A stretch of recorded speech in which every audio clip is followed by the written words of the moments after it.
Olá, meu amigo ou minha amiga, tudo bem com você? Seja muito bem-vindo ou bem-vinda a mais um vídeo da Khan Academy Brasil. E nesse vídeo, vamos começar a conversar sobre diferentes tipos de regiões em três dimensões. Isso será muito útil para avaliar integrais duplas e triplas, e também para realizar algumas demonstrações em cálculos com variáveis múltiplas. Aqui nesse vídeo, vamos avaliar uma região que eu vou chamar de região do tipo 1. Inicialmente, vamos dar uma definição formal para essa região. Eu espero que essa definição formal faça algum sentido para você, mas depois eu vou desenhar algumas regiões do tipo 1 para você conseguir visualizar melhor. E aí também vou mostrar o que não seria uma região do tipo 1, principalmente porque, às vezes, isso é até mais importante. Bem, vou colocar aqui. Uma região do tipo 1 é um conjunto. Não se esqueça que, quando colocamos essas chaves aqui, estamos representando um conjunto. Mas, continuando, essa região é um conjunto de todos os x, y e z, ou seja, é um conjunto em três dimensões em que os x e y fazem parte de algum tipo de domínio. Esse símbolo, que parece um E, é um símbolo que significa pertence, ou seja, isso está dizendo que os x e y pertencem a algum domínio. Sendo assim, f1 de x e y é uma espécie de limite inferior de z e f2 é um limite superior de z. Por isso, podemos dizer que z é maior ou igual a f1 de xy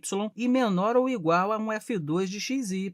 Isso é um conjunto de x, y e z's, e aqui estamos definindo esse conjunto. Observando isso, o que seria uma região do tipo 1 razoável? Bem, uma região do tipo 1 muito simples é uma esfera, então vou desenhar uma esfera aqui. Quando falamos de uma esfera, temos aqui uma interseção no plano xy, que é essencialmente esse domínio D. Eu vou fazer isso aqui com uma cor azul. Isso aqui é o domínio D para uma esfera. Isso é uma esfera centrada em zero, mas você pode utilizar o mesmo argumento para uma esfera em qualquer lugar. Enfim, esse é o meu domínio. E assim, f1 de xy, na qual é um limite inferior de z, será a metade inferior dessa esfera. Bem, você não pode ver isso aqui muito bem, mas seria esses contornos aqui, que estão na metade inferior da esfera. Eu posso até pintar essa parte aqui para tentar visualizar isso melhor. A superfície inferior da nossa esfera será f1 de xy.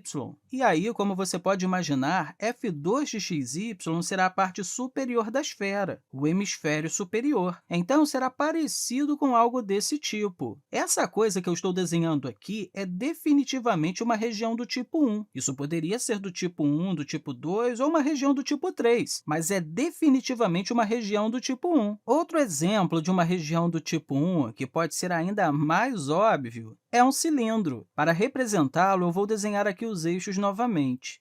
Uma coisa que eu quero deixar claro é que o nosso domínio no plano xy não tem que estar necessariamente dentro dessa região. Sabendo disso, vamos imaginar que o nosso cilindro está acima dessa região, acima do plano xy.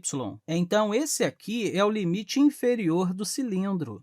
Ele também não precisa necessariamente estar centrado em volta do eixo z, mas eu vou fazer assim para esse vídeo, ok? Então, essa é a nossa superfície inferior de nosso cilindro e essa é a superfície superior dele. Claro, essas superfícies não precisam ser planas. Elas poderiam ser curvas de alguma forma. Mas, enfim, nesse cilindro aqui, o nosso domínio será todos os x e y que podem ser assumidos. Então, nosso domínio será essa região bem aqui no plano xy.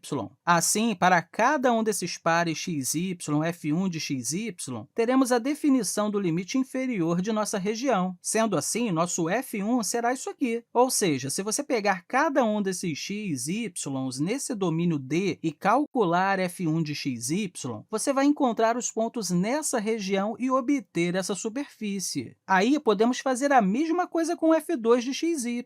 Qualquer um desses pontos xy em nosso domínio será utilizado para calcular f2. Teremos os pontos dessa superfície aqui. Sendo assim, o que eu estou dizendo aqui é que z vai ter todos os valores entre as duas superfícies. Ou seja, teremos aqui um sólido e todas as regiões desse sólido vão ser formadas pegando qualquer valor a fim de encontrar um z entre essa superfície e essa outra superfície. É importante deixar claro que os valores vão preencher todo o volume, de forma que encontraremos uma região sólida. Ok, agora que vimos dois exemplos de região do tipo 1, você deve estar se perguntando: o que não é uma região do tipo tipo 1? Bem, vamos pensar um pouco sobre isso, mas basicamente é qualquer coisa que não possa ser definida dessa forma aqui em cima. Então, vamos desenhar um exemplo aqui. Imagine que a gente tem uma forma que faça algo estranho assim. Por exemplo, podemos ter um altere aqui. Olha, eu estou tentando desenhar da melhor forma possível, mas eu sei que não está perfeito. Independentemente disso, o ponto principal aqui e que você precisa saber é o motivo disso não poder ser definido dessa forma aqui em cima. E é algo bastante óbvio ao olhar para a seção que cruza esse altere. Afinal, não podemos definir essa forma apenas através de duas funções, em que uma é o limite superior e a outra é o limite inferior em termos de z. Então, mesmo que você tenha o domínio sendo valores de x e y, não teremos apenas duas funções de x e y formando os limites de z. Inclusive, vou tentar desenhar isso aqui para a gente visualizar isso um pouco melhor. A gente tem valores de x e y e tem um altere, certo? Para algo como um altere, talvez o meu domínio esteja aqui. Esses são todos os valores de x e y que podemos pegar. Mas, para ter uma forma de altere, para qualquer x e y, z não vai pegar todos os valores de x e y entre as duas extremidades. Observe que esse é o nosso altere, talvez centrado no eixo z. Esse é o meio do nosso altere. Note que para qualquer x e y dado, se a gente tentar fazer com que isso seja uma região do tipo 1, essa aqui seria a superfície superior e aqui embaixo seria a superfície inferior. Mas repare que z não pode pegar todos os valores de x e y entre as duas superfícies. A gente teria que quebrar isso aqui no meio, em duas regiões separadas. A gente teria aqui uma região inferior e aqui a gente teria uma região superior. Essa forma de altere não é uma região do tipo 1, porém, podemos quebrá-la em duas formas que são regiões do tipo 1. Bem, tem outra maneira aqui de pensar sobre isso, e talvez seja até mais fácil pensar desse jeito. Que tal se a gente olhar para isso nessa região? Ou seja, que tal a gente pensar no que acontece no plano ZY?